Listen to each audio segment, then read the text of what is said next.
Only 50 years ago, Dubai was a sparsely populated city with no claim to fame. But when they struck oil in the 1960s, Dubai transformed overnight into the financial centre of Western Asia. Now the city is packed with high rollers and amazing luxuries. Today we're looking at the craziest things you'll only see in Dubai. The Burj Al Arab is one of the tallest hotels in the world, standing at an incredible 1,053 feet.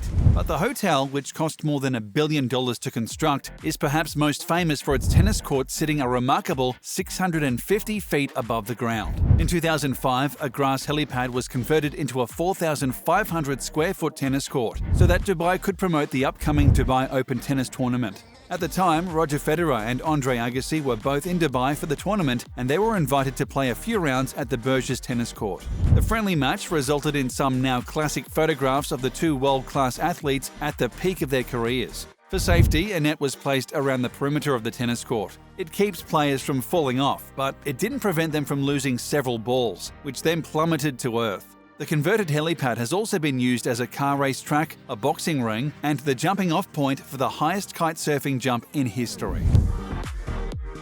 The Dubai police are almost like celebrities. They have an enormous budget and they spend their money on outrageous sports cars that would be unfit for any other police department. The 17,500-strong unit was even allegedly training its officers to drive a flying motorcycle. Each S3 2019 hoverbike costs $150,000, though the manufacturer, Hoversoft, offered one for free to entice the police department. They also added a $200,000 McLaren MP412C with a max speed of 207 miles per hour to the fleet. And complete with flashing lights, it can accelerate from 0 to 62 miles per hour in 3.1 seconds. Subsequently, the officials announced that they would also add a Ferrari FF, complete with 4 seats and 4-wheel drive.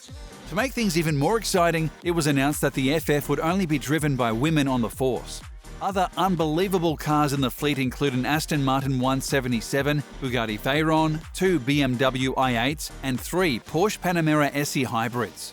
Beyond the fleet, they are introducing some unexpected practices. They stated that their ambition is to have 25% of the force consist of robotic officers by 2030, as well as to operate a smart police station that won't require human employees. Dubai seems to pride itself on being the most ostentatiously rich country in the world. The 5-star Emirates Palace Hotel continued that trend, and they announced that they would be selling gold from a gold-to-go vending machine in their lobby. The price of gold fluctuates in real time with the international price. The sizes are 2.5 grams, 5 grams, 10 grams, and 1 ounce. Interestingly, the machines themselves are coated in 24-karat gold. And according to Ex-Orient Lux, the German company responsible for the vending machine, their prices are extremely competitive because they don't rely on paying staff. Unsurprisingly, the machine is considered burglar-proof because it contains many thousands of dollars worth of merchandise and gold bullion. They accept both cash and credit card and offer commemorative gold coins from Canada, Australia, and South Africa. Though it might be extremely expensive, this is certainly a one-of-a-kind souvenir. We previously mentioned the Burj Al Arab for its towering tennis court, but it also holds the distinction of the only 7-star hotel on the planet. Located on a man-made island 280 metres off Jumeirah Beach, Burj Al Arab was opened in 1999 and still dominates the city skyline with its iconic silhouette. Burj Al Arab offers the ultimate in luxury, featuring a 180-metre tall atrium, a fleet of white Rolls-Royce cars, dancing fountains, and touches of gold leaf everywhere. A single night can cost up to $24,000, meaning that only the highest rollers are allowed through its exclusive doors. Each of the hotel's 202 suites stands 2 floors high and are decorated with elegantly styled furniture and carpet. The beachfront hotel also runs an exotic aquarium with a full team of marine biologists to look after the well-being of the fish and sharks. In case the hotel is too expensive but you still want to visit, they offer 2 acclaimed restaurants. Al Muntaha offers excellent views of Dubai and sits 200 metres above the Persian Gulf, suspended by a full cantilever that is accessed in a panoramic elevator. Al Mahara features a large saltwater aquarium and offers entry via a unique simulated submarine voyage. Sheikh Hamdan bin Mohammed Al Maktoum is the Crown Prince of Dubai, and he is a seriously lucky individual. The Sheikh was born into money and allegedly has a net worth over $14 billion. The Crown Prince spends much of his time impressing his millions of social media followers with his lavish lifestyle. Back in 2015, he purchased 6 amphibious cars for a whopping $800,000. The cars could drive on land up to 80 miles per hour and go immediately into the water, where they could go up to 60 miles per hour. The vehicles are designed like Jeeps, but they are actually powered by Honda motors. The company is called Water Cars, and their signature Panther model sold out almost instantly. The Panther is a more rugged, more affordable version of an earlier model called the Python. That first car could reach a record-setting speed of 60 miles per hour on water, though the $300,000 price tag made it inaccessible to most buyers. The Panther is smaller, easier to maintain, and half the price. The boats look extremely fun, and it's easy to understand why the Crown Prince snapped up so many. Some have accused Dubai of fostering an elitist culture, but one restaurant called Foul W Hummus is proving the critics wrong. They claim that any customer who cannot afford their meal gets it for free. There is a sign on the store that says, "If you can't buy food, it's for free. This is a gift from Allah." The concept of giving free food was born from the principle that no one should go hungry, especially the labourers and those who are going out every day looking for jobs. Fadi Ayad, 39, Jordanian expat and owner of Foul W Hummus, told Khaleej Times.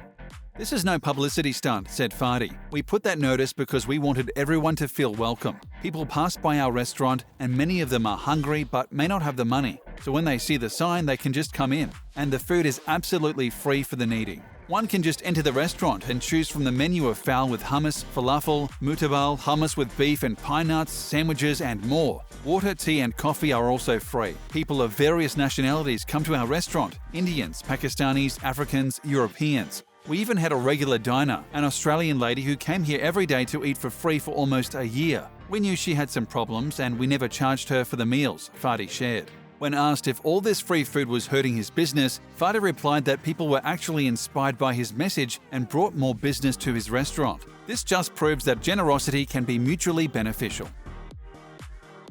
Most people don't associate the desert with downhill skiing, but that's exactly what you can expect at Ski Dubai. The massive operation offers 22,500 square meters of indoor skiing area for winter sport enthusiasts. It's placed inside the World of the Emirates, one of the largest malls in the world. At its zenith, the resort offers a 280-foot peak. This is nowhere near as large as the Alps or the Rockies, but it's not bad for indoor skiing. In case downhill skiing is too intense, Ski Dubai also offers a 3,000 square meter snow park with toboggan and sled rides. This is perfect for kids and families. And as if this wasn't enough, Ski Dubai also has a full colony of penguins which the public can interact with. In 2020, Ski Dubai won the World's Best Ski Resort Award for the 5th consecutive year. The World Ski Awards are the most prestigious awards program in the ski tourism industry and cover a wide variety of categories, which see the best resorts, hotels, and ski industry companies from around the globe competing for recognition. Be sure to pack a map, walking shoes, and water when you visit the Dubai Mall, because this colossal structure is so large you could easily get lost. The largest mall by total square footage, the Dubai Mall spans 13 million square feet with more than 1,200 stores, 200 eateries, and scores of leisure and entertainment options. This building could comfortably store 5 Empire State Buildings. The mall is absolutely packed with restaurants and shops, but in case you're tired of shopping, they have other entertainment as well.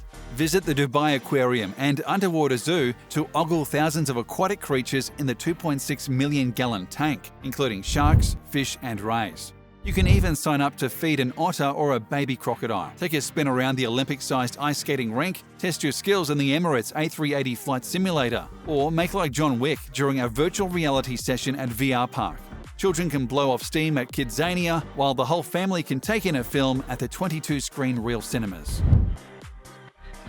Viewed from above, the Palm Islands are some of the most beautiful landmasses imaginable. Construction started in 2001 on these iconic man-made islands, just off the coast of Dubai. They are stylized to represent palm trees. Unfortunately, these beautiful landmarks were not a great addition to the natural environment around them. In order to build the islands, native habitats were destroyed, and the surrounding environment was clouded with silt, disrupting animal life even further.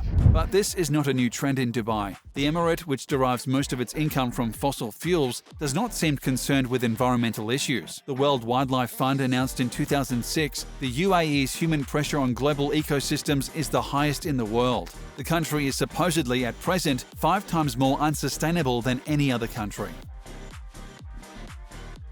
The Burj Khalifa is undoubtedly Dubai's greatest claim to fame. The world's tallest building currently sits at 828 metres tall. The tower was inaugurated on January 4, 2010, to coincide with the 4th anniversary of the accession day of Sheikh Mohammed bin Rashid Al Maktoum as the ruler of Dubai. Arguably the world's most prestigious address, Burj Khalifa is responsible for a number of world firsts. The tower became the world's tallest man-made structure 1,325 days after excavation work started in January 2004. The Burj Khalifa is also the tallest freestanding structure in the world, has the highest number of stories in the world, the highest occupied floor in the world, the highest outdoor observation deck in the world, the elevator with the longest travel distance in the world, and the tallest service elevator in the world. It's 3 times as tall as the Eiffel Tower and nearly twice as tall as the Empire State Building. Laid end to end, its pieces stretch over a quarter of the way around the world. This building is truly the epitome of opulence and wealth, with a price tag over $1.5 billion just for the initial construction.